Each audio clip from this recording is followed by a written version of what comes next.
avancer les débats et à trouver des solutions concertées. Mes remerciements s'adressent également à M. Antonio Guterres, secrétaire général des Nations Unies, pour son engagement actif et permanent en faveur de la paix et la sécurité internationale. Monsieur le Président, pendant que se tient ici à New York cette session, le peuple marocain n'a pas encore fini de pleurer ses victimes ni guéri ses plaies par suite des puissants tremblements de terre survenus dans la nuit de vendredi 8 au samedi 9 septembre en cours, causant la mort de plus de 3000 Marocains, en blessant au moins 5000 et détruisant plusieurs villes et localités du royaume. De même, les Libyens ne sont pas encore sortis des traumatismes des inondations qui ont ôté la vie à plus de 20 000 personnes et provoqué d'énormes dégâts matériels le dimanche 10 de ce même mois. Le peuple congolais salue la mobilisation de la communauté internationale pour secourir ces peuples frères du Royaume du Maroc et de la Libye. Il leur exprime toute sa compassion et sa solidarité et souhaite une prompte guérison à tous les blessés de ces deux calamités naturelles. Monsieur le Président, au-delà de déplorer ces calamités naturelles, l'actuelle session de l'Assemblée générale se tient à une période exceptionnelle de notre histoire où le monde est confronté à des situations graves qui menacent l'existence même de la nature humaine. À la guerre en Ukraine, qui entraîne la crise alimentaire, marquée par une flambée des prix et une pénurie de denrées de première nécessité, s'ajoute l'aggravation des effets du réchauffement climatique, des conflits armés qui continuent à faire rage ci et là. Ces crises qui se renforcent mutuellement mettent au défi le système multilatéral et la coopération internationale.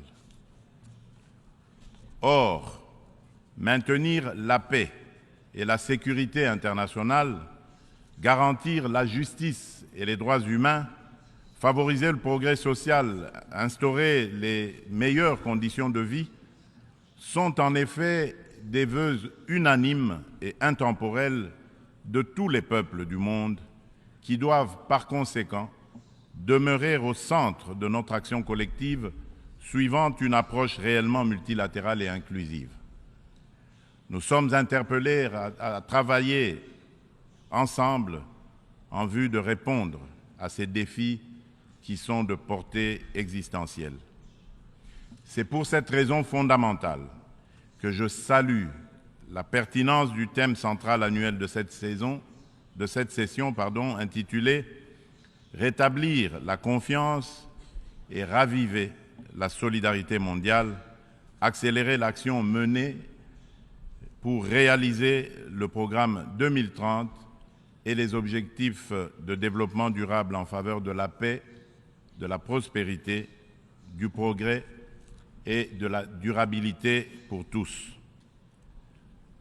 Cette thématique place les valeurs de solidarité et de confiance au cœur des facteurs de la relance et l'accélération des solutions aux défis mondiaux étroitement imbriqués afin que faire progresser la paix, la sécurité et le développement durable.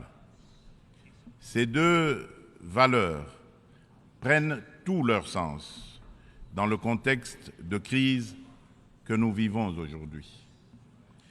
À ce sujet, il est essentiel de rappeler qu'à mi-chemin vers l'atteinte des ODD en 2023, sous l'effet conjugué des catastrophes climatiques, des conflits récurrents, de la récession économique et des effets persistants de la pandémie de Covid-19, les inégalités et la pauvreté se sont aggravées. La faim et la malnutrition sont en augmentation. Les besoins humanitaires et les déplacements de population atteignent des niveaux records. Et les catastrophes climatiques et environnementales plongent le monde dans un risque systémique et existentiel des plus graves. Pour venir à bout de ces fléaux qui sont des menaces réelles à la paix et à la sécurité internationale, ainsi qu'un obstacle majeur à la prospérité et au progrès des nations, il est évident que la mutualisation des énergies et une approche multilatérale dans la confiance réciproque et la solidarité sont des atouts majeurs et indispensables. Monsieur le Président, le maintien de la paix et de la sécurité internationale constitue le fondement et l'objectif primordial de la création de l'Organisation des Nations Unies. Ceci requiert plus de détermination et d'engagement de tous face à toute menace contre la paix et la sécurité dans le monde. Les peuples africains ne comprennent pas souvent l'attitude équivoque, la politique de 2 poids, 2 mesures, les ambiguïtés et atermoiements de notre organisation, plus particulièrement de son Conseil de sécurité, dans certaines crises politiques et sécuritaires qui sévissent en Afrique, parfois depuis plusieurs décennies. C'est le cas notamment de la crise oubliée du Sahara occidental qui déchire 2 pays frères, l'Algérie et le Royaume du Maroc, et dure depuis plusieurs décennies. C'est aussi le cas de celui du Mozambique, victime d'attaques terroristes meurtrières depuis environ une décennie dans la province de Cabo Delgado. C'est la situation en Afrique de l'Ouest, dans la région sahélo-saharienne, où les troupes des Nations Unies se retirent, laissant derrière elles le souvenir de l'inachevé, alors qu'elles incarnaient tous les espoirs de libération des peuples des pays concernés des griffes du djihadisme. La République du Soudan n'en fait pas exception. Elle s'enlise dans une guerre civile meurtrière, opposant depuis l'année dernière les militaires fidèles au président Abdel Fattah al-Burhan aux forces paramilitaires de soutien rapide qui sont sous le commandement du général Mohamed Hamdai Dagalo. Cette guerre a déjà causé beaucoup de morts et d'importants dégâts matériels. La communauté internationale est quasiment indifférente à la tragédie soudanaise. C'est ici le lieu d'aborder une question d'une importance capitale pour la République démocratique du Congo et pour la consolidation de la paix dans notre région. Il s'agit du retrait de la mission de l'Organisation des Nations Unies pour la stabilisation en République démocratique du Congo, la MONUSCO en sigle, de notre territoire. Après plus de 2 décennies de présence, il est temps pour notre pays de prendre pleinement son destin en main et de devenir le principal acteur de sa propre stabilité. Nous sommes reconnaissants envers la communauté internationale et les Nations Unies pour leur soutien et leur partenariat, mais nous sommes également conscients que le retrait progressif de la MONUSCO est une étape nécessaire pour consolider le progrès que nous avons déjà réalisé.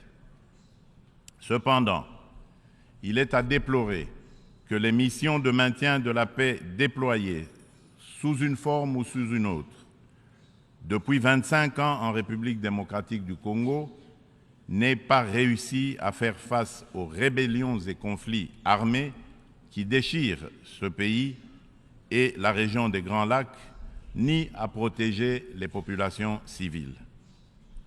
Aussi, le projet de retrait échelonné, responsable et durable de la MONUSCO, annoncé depuis 2018 et dont le plan de transition a été adopté en 2021, devient-il anachronique au regard de l'évolution des contingences politiques, sécuritaires et sociales actuelles. Il est donc illusoire et contre-productif de continuer à s'accrocher au maintien de la MONUSCO pour restaurer la paix en République démocratique du Congo et stabiliser celle-ci. Par ailleurs, L'accélération du retrait de la MONUSCO devient une nécessité impérieuse pour apaiser les tensions entre cette dernière et nos concitoyens. Il est temps pour mon pays d'explorer de nouveaux mécanismes de collaboration stratégique avec les Nations Unies, davantage en phase avec nos réalités actuelles.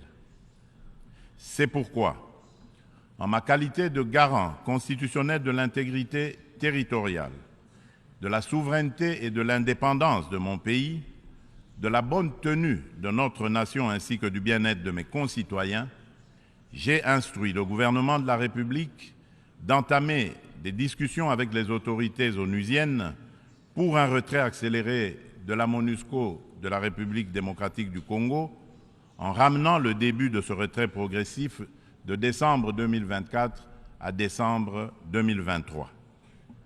Tel est le sens de la démarche actuelle de notre gouvernement, qui a adressé un courrier au président du Conseil de sécurité des Nations Unies en date du 1er septembre 2023, sollicitant l'accélération du retrait de la MONUSCO. En sus du retrait accéléré de la MONUSCO, la République démocratique du Congo réitère sa demande au Conseil de sécurité de l'ONU de sanctionner toute personne physique et morale reconnue comme auteur, co-auteurs et complices, matériels et intellectuels, des crimes de guerre et contre l'humanité, ainsi que des violations graves des droits de l'homme, du droit international et de la Charte des Nations Unies sur le territoire congolais. Il est injuste et inadmissible que des personnes citées comme responsables des crimes graves susmentionnés dans les différents rapports des experts de l'ONU elle-même sur la situation sécuritaire en République démocratique du Congo restent impunis dans le silence total de notre organisation et de ses membres qui placent pourtant la lutte contre l'impunité parmi leurs priorités en matière de gouvernance interne et externe. À ce sujet, le gouvernement de la République démocratique du Congo salue chaleureusement les sanctions que vient d'infliger le gouvernement des États-Unis d'Amérique au Rwanda pour son soutien au groupe terroriste du M23 et à un de ses hauts responsables impliqués dans les aventures criminelles au Congo. Pour rappel, ce groupe terroriste supplétif du Rwanda ne respecte aucun des engagements conclus par les chefs d'État de la région dans les cadres des processus de Luanda et de Nairobi. En effet, non seulement ils n'ont pas quitté les positions conquises, mais ils continuent à massacrer nos populations civiles et refusent le précantonnement et le cantonnement, exigeant un dialogue qui ne leur sera jamais accordé.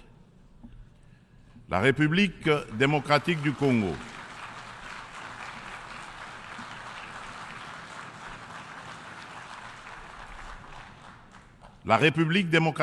Congo espère que les autres États suivront ce bon exemple montré par les États-Unis d'Amérique de soutien à la lutte commune contre l'impunité et au triomphe des idéaux de justice et de solidarité entre les peuples.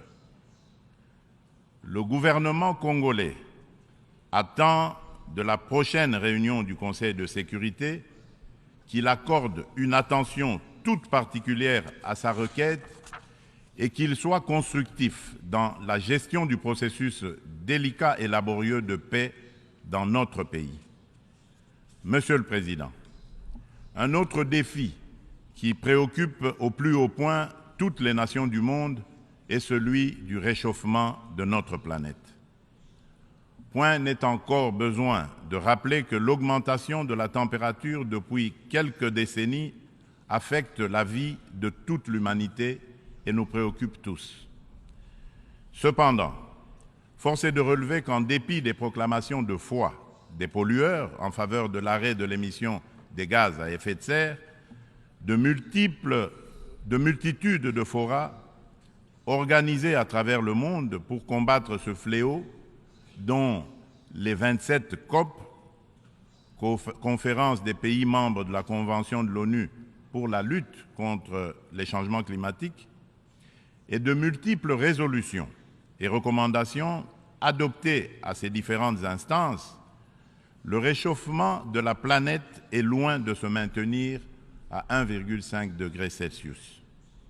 Bien au contraire, à la COP 27 tenue à Sharm el-Sheikh, en Égypte cette année, des inquiétudes se sont manifestées sur une tendance à la hausse de cette température.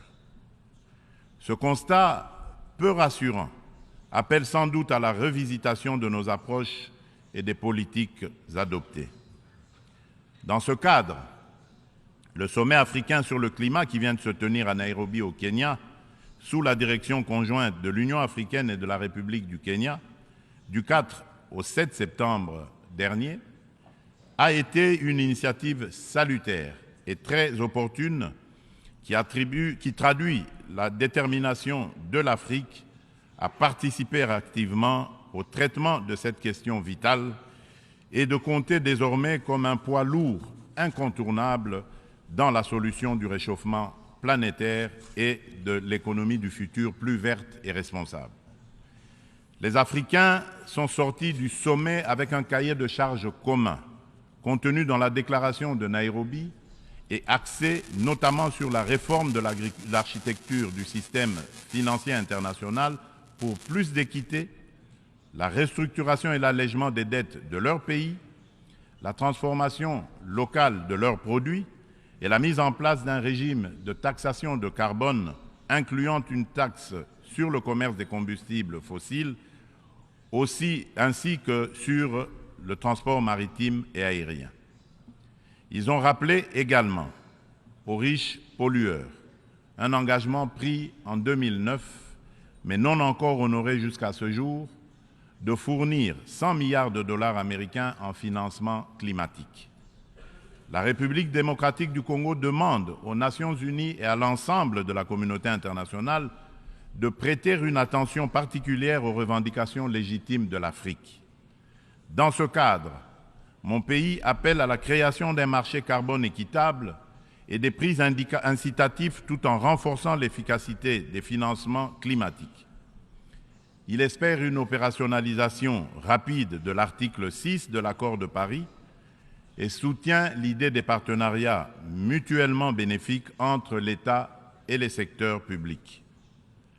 C'est dans la même logique que la République démocratique du Congo réitère sa disponibilité de coopérer avec tout partenaire, public ou privé, pour mettre en valeur ces minerais stratégiques en vue de la transition écologique et a pris des engagements courageux, notamment ceux de consacrer 30% de la superficie de son territoire national à la préservation de la biodiversité et de déposer une contribution prévue déterminée comportant des mesures d'atténuation axées sur 4 secteurs prioritaires: l'agriculture, les forêts, l'énergie et les transferts de technologies, ainsi que des mesures d'adaptation.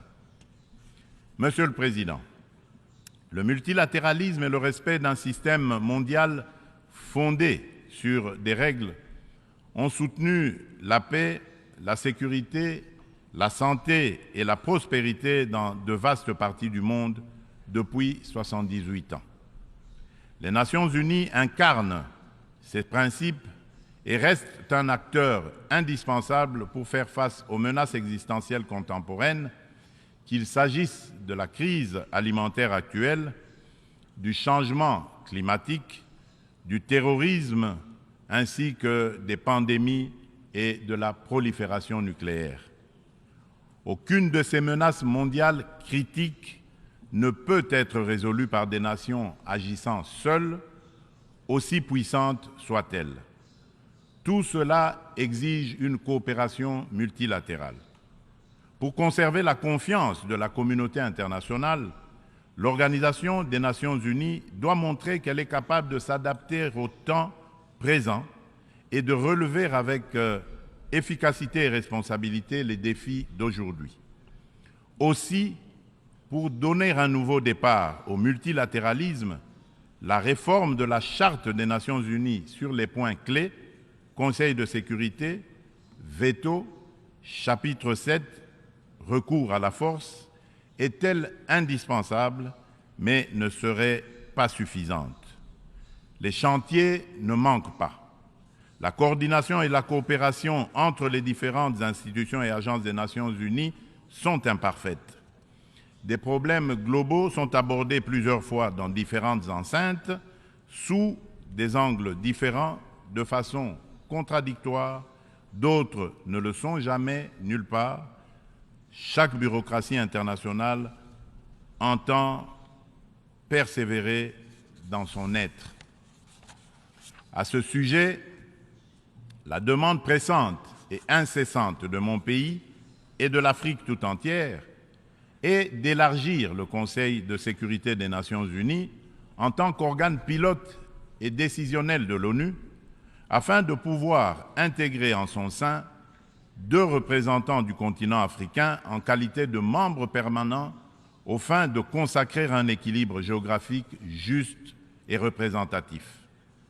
D'où la pertinence et la nécessité de réformer notre organisation vieille de 78 ans, qui accuse certaines limites face aux mutations actuelles et à la dynamique internationale, afin de lui donner plus d'inclusivité, aussi bien dans sa composition que dans son processus de prise de décision, qui désormais devra prendre en compte la voix de l'Afrique. Monsieur le Président, avant de clore mon propos, permettez-moi du haut de cette tribune de revenir sur la question des violences faites aux femmes dans le contexte de guerre et des conflits armés. Il n'est un secret pour personne que la République démocratique du Congo est l'un des États africains où les violences sexuelles contre la femme sont les plus déconcertantes, du fait notamment des décennies de conflits armés. Afin de soulager les souffrances des femmes victimes des violences liées au conflit et de réparer un tant soit peu le préjudice leur causé, mon pays a mis en place des mécanismes institutionnels spécifiques. Il s'agit notamment du Fonds national de réparation des victimes des violences sexuelles liées au conflit et des victimes des crimes contre la paix et la sécurité de l'humanité, le FONAREV, créé en décembre 2022. Dans le prolongement de ces initiatives de protection et de promotion de la femme, la République démocratique du Congo s'emploie inlassablement à changer le regard des hommes sur les femmes, notamment en bannissant les structures sociétales qui créent des barrières à l'épanouissement de la femme, ainsi que les dynamiques de pouvoir qui sous-tendent les relations hommes-femmes. En effet, les compétences et les ressources données aux femmes ne suffisent pas à elles seules pour changer leurs conditions. Il est indispensable, en plus, de changer les dynamiques sociales au sein des couples, des familles et des communautés. C'est tout le sens du projet de promotion de la masculinité positive que j'avais initié depuis le début de mon mandat à la tête de l'Union africaine.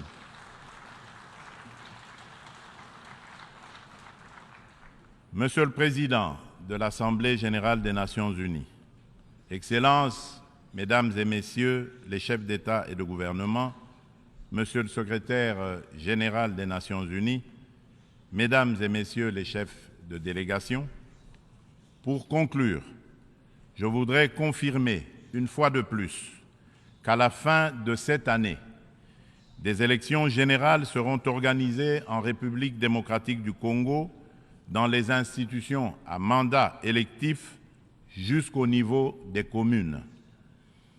En vue de garantir leur succès, toutes les parties impliquées se mobilisent activement. La Commission électorale nationale indépendante, la CENI, a déjà convoqué le corps électoral et publié les listes des candidats pour les législatives nationales et provinciales ainsi que les municipales. Des dispositions sont prises pour assurer la transparence, l'inclusivité, l'égalité des chances et la crédibilité des prochains scrutins. Des invitations ont déjà été lancées aux institutions internationales et organisations non gouvernementales spécialisées en la matière pour mandater leur mission d'observation électorale afin d'accompagner le processus et d'aider l'État congolais à consolider sa jeune démocratie. L'ONU est invitée aussi à y jouer un rôle important par ses institutions spécialisées. Le gouvernement congolais remercie déjà celles des institutions et ONG invitées qui sont déjà à pied d'œuvre. La République démocratique du Congo reste convaincue que l'ONU reste le cadre le plus approprié pour discuter de l'avenir de notre planète et des relations aussi bien entre les peuples qu'entre les États. Suite à la tenue d'élections démocratiques et apaisées au Zimbabwe, je lance un appel pressant aux Nations Unies de mettre tout en œuvre pour obtenir la levée immédiate des sanctions contre la République du Zimbabwe et son peuple.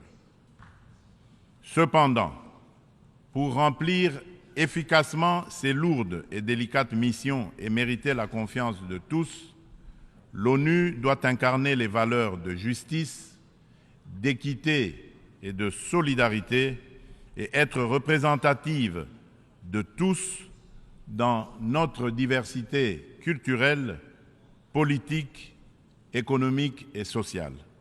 C'est là tout le sens de sa réforme sur laquelle les Africains ne cessent de revenir et du combat que nous devons tous mener. Je vous remercie.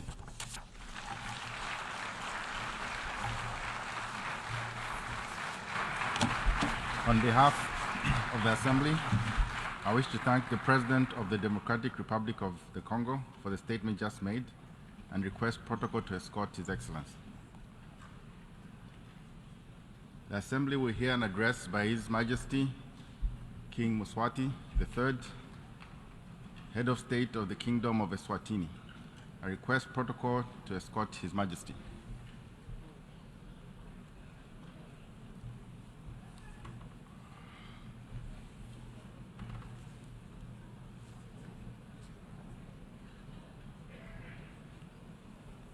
On behalf of the General Assembly, I have the honor to welcome His Majesty King Mswati III, Head of the State